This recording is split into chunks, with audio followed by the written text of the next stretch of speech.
ஷேய் விஷ்ணு பிரமா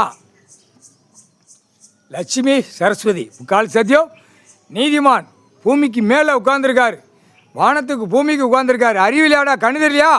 கண்ணு தெரியல. இப்போ இந்த செத்த பேப்ப நடக்கலன்னு இப்போ நடக்கும், இப்போ நடக்கும். அந்த ஏடில் அந்த காய்ச்சல் எடுக்காரு, கண்ணு தான் பாதிக்கும். கல்லிட்ட எடுத்தியாச்சுன்னா கண்ணு பாதிக்கும். வீடு ஆதார கார்டு ரேஷன் கார்டில் அப்படியே தடவும் ஆணும் பெண்ணும். அந்த மாதிரி இப்போ விட போகிறாரு. கண்ணு தெரியல உட்காந்துருக்காரு, கணக்காக்கலையில. உனக்கு கண்ணு தெரியாமல் எல்லா இடத்துலையும் கல்லிட்ட இருத்துறது சாமி பவர். கடவுளுடைய வாகனம் பூரா பூரா படையில் பூரா எரித்திரும் மானிட பிறவிக்கு. ஒரு கல் எரித்துனா கோடிக்கணக்கான வேறு மானிட பிறவிக்கு கண்ணில் இருத்து விடும் சாமி. கடவுள்ரா, கடவுள் பவர். உன்ட்ட இந்த செத்த பேப்பருக்கு காவு கொடுத்தாச்சு. இதை வச்சு தான் இப்போ முடிக்கணும். காவு கொடுத்தாச்சு, பூதத்தி அரைக்கிட்டே காவு கொடுத்தாச்சு.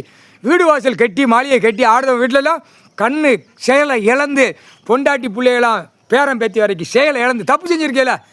ஒழுங்காக மரியாதையோடு விவசாயம் பண்ணி உன் வீட்டில் சேர்த்து வச்சு சாப்பிட்டு இருப்பு இடம் ஆடை அதுக்கு காயின்ஸு கொடுத்து காயின்ஸ் விட்டு மாற்றி செலவுக்கு வேணும், அதான் பார்க்கணும். நீ கண்டமானைக்கு பேப்பரை விட்டு பாழாக்கி அகம்பா சேட்டியாத பூரா பாரு. பூதங்கிட்ட அரக்கங்கிட்ட எது கணக்கில் காவு கொடுக்கும் அன்னைக்கும் ஏன்னா குடியரசுத் தலைவர் ஜனாதிபதிக்கெல்லாம் கல் எடுத்து போட்டாச்சு.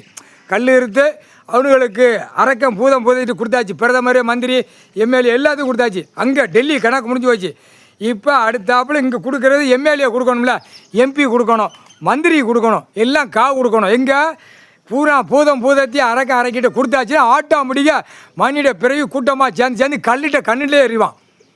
தமிழ்நாடு முழு கல்லிட்ட இருத்தி வாங்கி அரசியல்வாதி அரைக்கு கைலாசத்துலேருந்து வழக்காடுத வரைக்கும் அடி வாங்குவான். இந்த மாதிரி இப்போ விடுவார். ஏற்கனவே பார்த்துக்கிட்டே இருக்காரு. வழக்கு ஆடுதாங்க, வழக்கு ஓடுதாங்க, நான் உட்காந்துருக்கேன் என் சொத்து பூமியில், நான் மானிட பிறவிக்கு சின்ன கழிச்சிட்டு போங்கடா, விவசாயம் பண்ணி கழிச்சிட்டு போங்கடான்னு கணக்கு அவர் அதான் கொடுத்துருக்காரு கடவுள். நீங்கள் என்னடா பண்ணி வச்சிருக்கியா? வழக்கு ஆடி ஓட்டிட்டாங்க. அந்த கேள்வி கேட்காரு. வழக்கு ஆடி ஓட்டிட்டாங்க, கல் இழுத்து கண்ணில் விழுந்தவன் குடும்பம் பொண்டாட்டி பிள்ளை அப்படியே தப்பாக கணக்கு நடத்துகிற கைலாசத்தில் அப்படியே வேரோட கருவோடு அறுத்துடுவார். முக்கால் சத்தியம்.